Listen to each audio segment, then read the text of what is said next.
I hope you all are fine and welcome to my YouTube channel at the rate Maths with Adarsh sir. In this video, we are going to discuss class 10 PYQs of Maths of AP Arithmetic Progression. Normally देखा जाए तो what I have came to know that is previous year question में at least 6 mark के question आपके arithmetic progression से AP से पूछे जाते हैं ना। बिना देरी किए हुए क्वेश्चन पे आते हैं। वैसे अगर आशा ये भी है कि आप लोग अपनी तैयारी को ज़ोर शोर से कर रहे होंगे और हमारे क्वेश्चंस जो हम प्रोवाइड कर रहे हैं उनको आप देख भी रहे होंगे और आशा करते हैं आपके लिए ये काफ़ी हेल्पफुल भी होंगे ना। पहला क्वेश्चन है कि if k+7 2k-2 and 2k+6 are 3 consecutive मतलब होता है लगातार consecutive term of an AP, then the value of k is, तो a की वैल्यू क्या होगी उस पे आते हैं। नॉर्मली आप लोग पढ़े होंगे कि d क्या होता है। d जो इसको हम क्या मानते हैं, फर्स्ट टर्म, ये सेकेंड टर्म और ये वाला थर्ड टर्म, 3 टर्म्स हमें दिए गए हैं, 3 टर्म्स दिए गए हैं, तो हम फर्स्ट टर्म, सेकेंड टर्म और थर्ड टर्म मानेंगे। नॉर्मली d होता क्या है, A2 - A1 भी होता है और A3 - A2 भी होता है। मतलब जो भी टर्म है हम पिक कर रहे हैं उससे उसका प्रीवियस टर्म जब हम सब्ट्रैक्ट कर देते हैं तो हमें क्या मिल जाता है, कॉमन डिफरेंस D मिल जाता है। नाउ कॉमन डिफरेंस D जो होता है AP में हमेशा इक्वल होता है, that is why I have written like this, इस तरीके से हमने लिख दिया है। अब D होगा क्या, D यहाँ से हम जब इसको सॉल्व किए तो A2 क्या है, 2k-2 है, लेकिन जब माइनस करेंगे k+7 तो यहाँ से हमें मिलेगा 2k-2 -k, और ये minus k means minus k का मल्टीप्लिकेशन, सॉरी माइनस का मल्टीप्लिकेशन k से तो -k एंड माइनस का मल्टीप्लिकेशन +7 से तो -7 इक्वल। यहाँ पे मिला क्या, इसको और सॉल्व किए तो या फिर और सिंप्लीफाई किए तो 2k - k is nothing but k and -2 - 7 is nothing but -9। Again इसमें आए, इस वाले ऑप्शन में चलेंगे तो यहाँ से क्या मिलेगा, A3 ये वाला सेटिस्फाई कर रहे हैं, A3 - A2, so A3 is what 2k+6 and A2 जब माइनस करेंगे तो -2k+2 और -2k+2k will get cancelled out और यहाँ से हमें D क्या मिल जाएगा, D जो हमें मिलेगा वो 6 + 2 8 मिलेगा। कॉमन डिफरेंस हमें 8 मिलेगा, तो जैसे ही हमें ये 8 मिला और ये भी कॉमन डिफरेंस है तो यहाँ से हम k की वैल्यू आसानी से प्राप्त कर सकते हैं। दिस इक्वल्स टू दिस करके दोनों को इक्वल दिखा के हम आसानी से k की वैल्यू पता कर सकते हैं। 9 इधर आएगा तो 8 + 9 17 होता है and that is why option number B जो है वो इसका करेक्ट आंसर हो जाएगा। नेक्स्ट क्वेश्चन पे चलते हैं। Next question number 2। Question number 2 भी एक तरीके से MCQ क्वेश्चन है। ये भी 1 नंबर का क्वेश्चन, इससे पिछला भी था, ये भी 1 नंबर का क्वेश्चन है, 1 नंबर का क्वेश्चन है। क्वेश्चन क्या लिखा हुआ है कि in an AP the first and the last term are 7 and 73। ए हमें पता है दैट इज 7, L हमें पता है 73। नाउ क्वेश्चन है कि the sum of all its term is, हमें SN भी दिया हुआ है दैट इज 480, SN इज 480। हमें नंबर ऑफ टर्म्स पता करना है, दैट मीन्स N पता करना है। फॉर्मूला क्या होता है SN का फॉर्मूला होता है एक N/2 A + L। जब हमें फर्स्ट टर्म और लास्ट टर्म गिवन हो तो ये फॉर्मूला लिखते हैं। नॉर्मली यहाँ पे क्या करेंगे, हम वैल्यूज पुट कर देंगे 480 = N/7 + 73 इस तरीके से, और जब सॉल्व आगे करेंगे तो n की वैल्यू क्या मिलेगी, जस्ट हम जितने भी वैल्यूज आगे बच रहे हैं n को यहाँ छोड़ के और सबको हम अनदर साइड ट्रांसपोज जब करेंगे तो 480 जो इधर डिवीजन में 2 है वो इधर होके मल्टीप्लिकेशन में हो जाएगा और 7 + 73 इज नथिंग बट 80 और 0 से 0 कैंसिल, 8 6 जा 48 एंड 6 2 जा 12 और इस तरीके से हम क्या पा जाएंगे कि नंबर ऑफ टर्म्स जो हैं इस वाले क्वेश्चन में वो कितने हैं, 12 है। नेक्स्ट क्वेश्चन पे मूव करते हैं। नेक्स्ट क्वेश्चन जो हमारा है वो एक केस स्टडी बेस्ड, अगला क्वेश्चन मेरा केस बेस्ड स्टडी क्वेश्चन है। ये 4 मार्क का क्वेश्चन है। तो जो देखे हमने कि भाई एक पेपर में जो 2 MCQ और एक क्वेश्चन जो होता है वो कैसा आता है, वो आपका केस बेस्ड स्टडी क्वेश्चन भी आ सकता है, नॉर्मल कोई अनदर क्वेश्चन भी पूछ सकता है, तो मतलब एटलीस्ट आपको 6 मार्क का क्वेश्चन मिल जाएगा। बिना देरी किए हुए केस बेस्ड स्टडी क्वेश्चन को पढ़ते हैं। क्वेश्चन लिखा हुआ है कि school has decided to plant some endangered trees on 51st world environment day in nearest park आपके आसपास के पार्क में जो है स्कूल कोई है वो इंडेंजर्ड स्पीसीज वाले कुछ ट्रीज को प्लांट करना चाहता है. Now they have decided to plant those tree in few concentric circular row. कुछ कॉन्सेंट्रिक मीन्स क्या होता है कि सर्कल हैविंग सेम सेंटर, इस तरीके से वो प्लांट करना चाहता है कुछ रोज में. ओके, नाउ इस तरीके से कॉन्सेंट्रिक सर्कल में क्या करना चाहते हैं, वो प्लांट करना चाहते हैं ट्रीज को. Now such that each succeeding row has 20 more tree. अगले रो में जो है वो 20 और अधिक ट्रीज देखने को मिलेंगे. तो जब इस तरीके का क्वेश्चन बोले ना कि अगले में 20, तो ये हमें क्या मिल रहा है, जैसे इसमें हम अभी पिछले क्वेश्चन में फाइंड आउट किए थे कि A2 क्या था, A3 माइनस A2 कर रहे थे. तो ये पिछला वाला जो है उससे अगले वाले में 20 ज़्यादा है, तो कॉमन डिफरेंस हम इसको ले लेते हैं, D is equal to 20 then the previous one. The first circular row has 50 tree. और ए भी गिवन है आपको कि हाँ यहाँ पे ए कितने हैं, 50 है. नाउ आगे कोई क्वेश्चन में चलते हैं. कह रहा based on the given information answer the following question. How many tree will be planted in 10th row. अब A10 क्या होता है, normally A plus N minus one into D होता है. AN अगर फॉर्मूला देखा जाए तो AN जो होता है A plus N minus one into D होता है. हमें निकालना है A10, तो A plus 10 minus one into D. Directly भी आप कर सकते हैं इन क्वेश्चंस को. A इंटू 9D और A क्या है, 50 है, प्लस 9 और D कितना है, 20 है.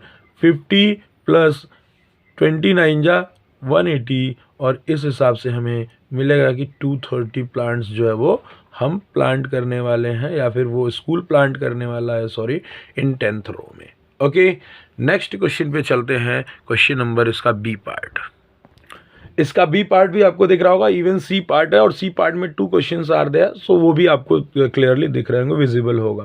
क्वेश्चन नंबर बी पार्ट इसका अगर देखें तो व्हाट इज रिटन है, रिटन है how many more tree will be planted in 8th row than in 5th row. तो 8th रो में कितना प्लांट होगा उसको निकाल लो, और 5th रो में कितना होगा उसको निकाल लीजिए भाई. A8 जो होगा वो A प्लस 7D होता है, and A is nothing but 50 और 7D means 7 into 20, that means 50 plus 140 equals to 190 in 8th row.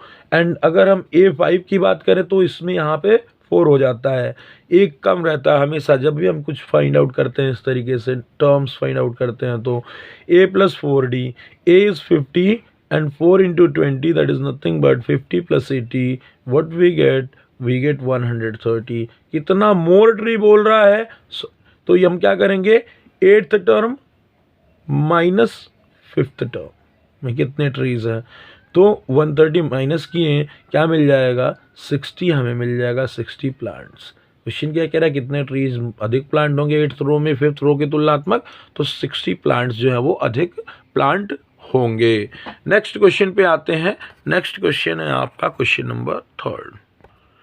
Next question है क्वेश्चन नंबर 3 का ए पार्ट. हम इसी में दोनों को पार्ट कर देंगे इतने ही दूर में. और यहाँ पे क्या रिटन है कि if 3200 trees are to be required या फिर to be planted in a park, then how many rows are required. हमें टोटल दिया हुआ है कि कितने प्लांट करने हैं, 3200 ट्रीज प्लांट करने हैं. तो AN दिया हुआ है, that is 3200 plants. Now how many rows पूछ रहा है, N इसका मतलब हमें पूछ रहा है. A पता है, A पता है हमें, और D भी पता है. तो हम क्या करेंगे, AN जो होता है नॉर्मली फॉर्मूला यहाँ पे ऊपर लिखे थे, AN equals to what, A plus N minus 1 into D that is 20. 3200 minus कर देंगे, 50 को इधर भेज देंगे, तो ये हो जाएगा आपका -50 इक्वल्स टू 20N माइनस 20. -20 को इधर भेजेंगे तो +20 हो जाएगा. और इस हिसाब से यहाँ पे जो सब्ट्रैक्ट होगा वो वैल्यू क्या होगी, यहाँ से जो वैल्यू सब्ट्रैक्ट होके मिलेगा वो मिलेगा हमें 3150, and this 20 will come this side, then 3170 equals to 20, and 3170 equals to 20 n मिलेगा. और afterwards what we will get, just divide it, n equals to how much, 3170 upon 20. इस तरीके से हम find here this is S N, sorry this is not of A N, तो S N के through हम solve करेंगे इसमें पहले, लेकिन बी पार्ट इसका सॉल्व कर देते हैं। B part we are having lack of place here, we will go afterwards back side जाके हम सॉल्व करेंगे इसको, या ए ही सॉल्व कर देते हैं पहले।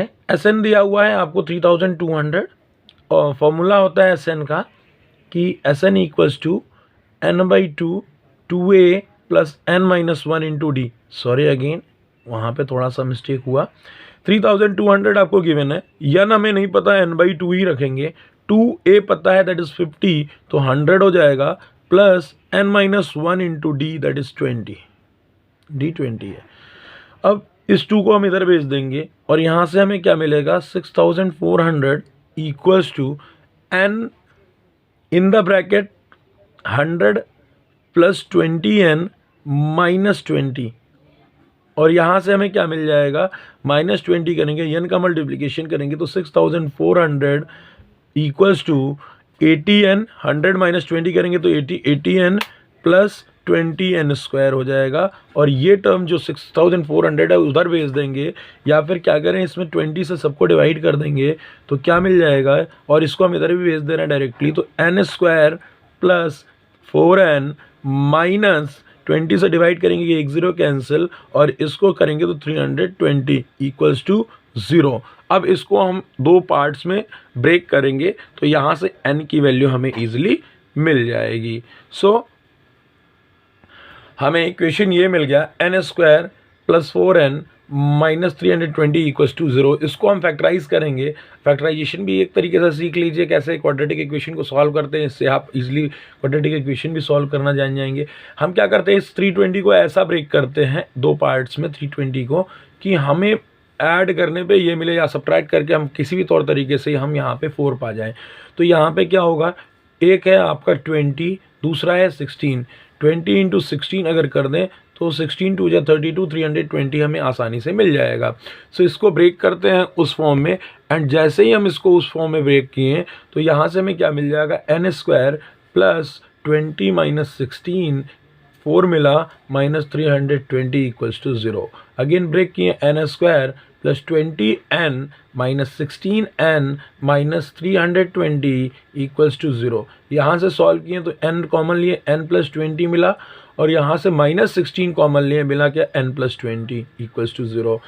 n माइनस 16 मिला कॉमन, और n प्लस 20 इधर भी है तो n प्लस 20 कॉमन ले लेंगे इक्वल्स टू 0। अब हम दोनों को अलग अलग 0 करके दिखाएंगे क्या वैल्यू मिलेगा, n minus 20 equals to 0, sorry plus 20 equals to 0। n मिला हमें क्या, माइनस 20, और यहाँ क्या मिला, n 16। तो नंबर ऑफ जो टर्म्स होते हैं ना वो कभी भी नेगेटिव नहीं हो सकते, पॉजिटिव ही होते हैं, हेंस n इक्वल्स टू जो नंबर ऑफ टर्म्स हैं कितने हैं, वो 16 हो जाएंगे।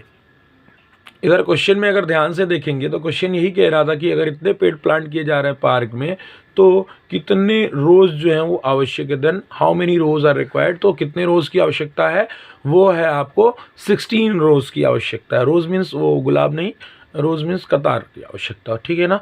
नाउ नेक्स्ट पार्ट में चलें तो इफ़ क्वेश्चन क्या दिया हुआ है, if 3200 trees are to be planted in a park then how many trees are still left to be planted after 11th row. तो पहले हम निकालेंगे S11 और S11 में से 3200 में से S11 को सब्ट्रैक्ट कर देंगे, वो भी हम बैक साइड करेंगे as a lack of place.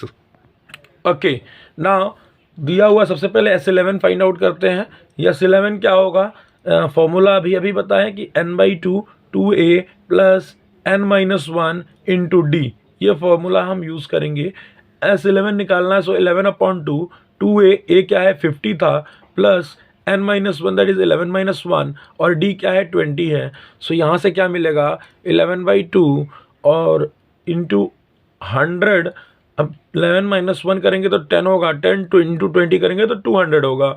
So 200 what we will get 11/2 into 300, and after this divide किए तो क्या मिला, ये 150 इंटू 11 करेंगे तो 165 0 इतना मिल जाएगा। इतना ट्रीज प्लांट हो चुके हैं अप टू 11th रो में। नाउ ट्रीज कितने बचे हुए हैं उनको जान लेते हैं। ट्रीज लेफ्ट टोटल ट्री जो प्लांट हो रहा था वो 3200 था, उसमें से अगर हम 1650 ट्री हम लोग प्लांट कर चुके हैं तो बचा कितना, that is nothing but 1550 trees. Subtract करके आप इजीली फाइंड आउट कर सकते हैं। तो इस हिसाब से जो भी एपी के क्वेश्चंस आएंगे उनको आप सॉल्व कर लेंगे। इसका ये बी पार्ट था, बी पार्ट बल्कि इजी भी है, फैक्टराइजेशन ज़्यादा नहीं करना एंड ऑल। तो B part you can prefer if you are having lack of time in case based study question, and case based study question is easy type questions also we can say, and कहें तो number gaining questions are there. So try your best to just focus on firstly a long answer type question. Prepare yourself your best. Okay, I hope जो video मैं provide कर रहा हूँ वो आपको समझ में आ रहा होगा, and if you are thinking that कि this is beneficial for you तो please like, subscribe and share my channel. Thank you, have a nice day.